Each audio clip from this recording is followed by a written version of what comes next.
वर्षा की बूंदें गुरुत्वाकर्षण के कारण पूर्णतः ऊर्ध्वाधर रूप से नीचे गिरती हैं, लेकिन ऊर्ध्वाधर से किसी कोण पर गिरना वायु द्वारा प्रदान किए गए अतिरिक्त बल के कारण होता है। इस स्थिति में वर्षा की बूंदें एक नेट बल का अनुभव करती है, जो गुरुत्व और वायु का परिणामी बल होता है। आइए अब किसी आवेश पर बहुल आवेशों के कारण लगने वाले परिणामी बल की गणना करने की विधि ज्ञात करते हैं। कई आवेशों के बीच कार्यरत कूलोम्ब बल। अध्यारोपण के सिद्धांत को समझने के लिए माना आवेश Q1, Q2, Q3 और Q4 है, जैसे दिख रहा है। यहां आप कितने भी आवेश ले सकते हैं।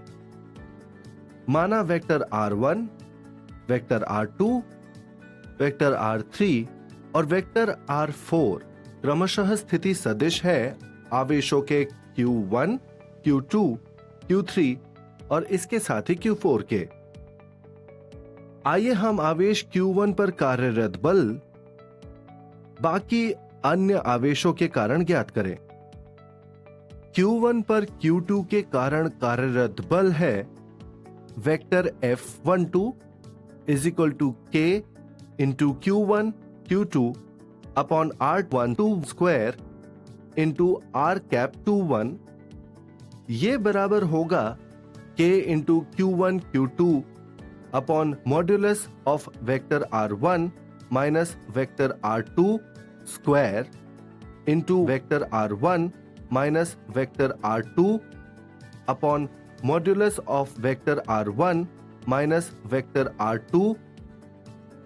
इसीलिए vector F12 is equal to K into Q1 Q2 upon modulus of vector R1 minus vector R2 cube into vector R1 minus vector R2।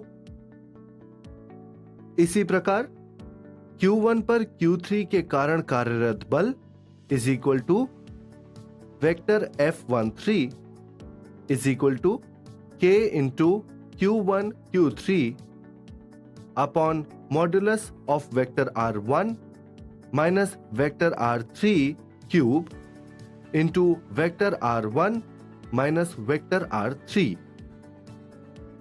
और Q1 पर Q4 के कारण कार्यरत बल है vector F14 is equal to K into Q1 Q4 upon modulus of vector R1 minus vector R4 cube into vector R1 minus vector R4। किसी वैद्युत आवेश पर कूलोम्ब बल प्रत्येक आवेश के कारण उस पर कार्यरत व्यष्टिगत बलों के सदिश योग के बराबर होता है। इस कथन को अध्यारोपण के सिद्धांत के रूप में जाना जाता है।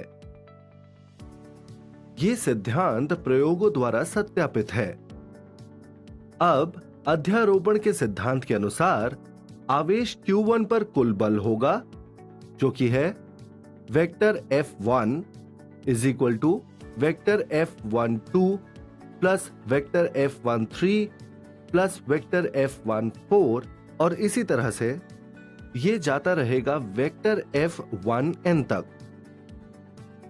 सामान्यतः यदि Q1, Q2, Q3, Qi, Qj से लेकर Qn तक विद्युत आवेश हैं और vector R1, vector R2, vector R3 और इसी तरह से वेक्टर Ri, वेक्टर Rj और यहां से लेकर वेक्टर Rn तक अगर क्रमशः उन आवेशों के स्थिति सदिश हो, तो कार्यरत कुल परिणामी बल आवेश Qi पर अन्य आवेशों के कारण होगा, जो कि है वेक्टर Fi, जो कि बराबर है sigma j is not equal to I, j is equal to 1 to n vector Fij।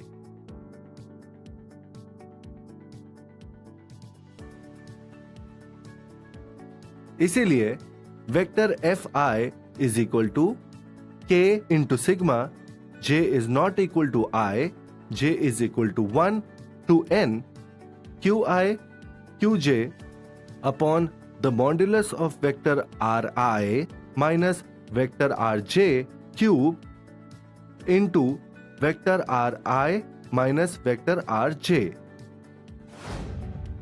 हमने जो सीखा आइए उसका सारांश समझे। यहां हमने अध्यारोपण के सिद्धांत के बारे में अध्ययन किया। इस सिद्धांत के अनुसार किसी आवेश पर अन्य आवेशों के कारण कार्यरत बल उस आवेश पर अन्य सभी आवेशों के कारण कार्यरत सभी बलों का सदिश योग होता है। हमने यह भी सीखा है कि प्रत्येक आवेश के व्यष्टिगत बल दूसरे आवेश की उपस्थिति से अप्रभावित रहते हैं।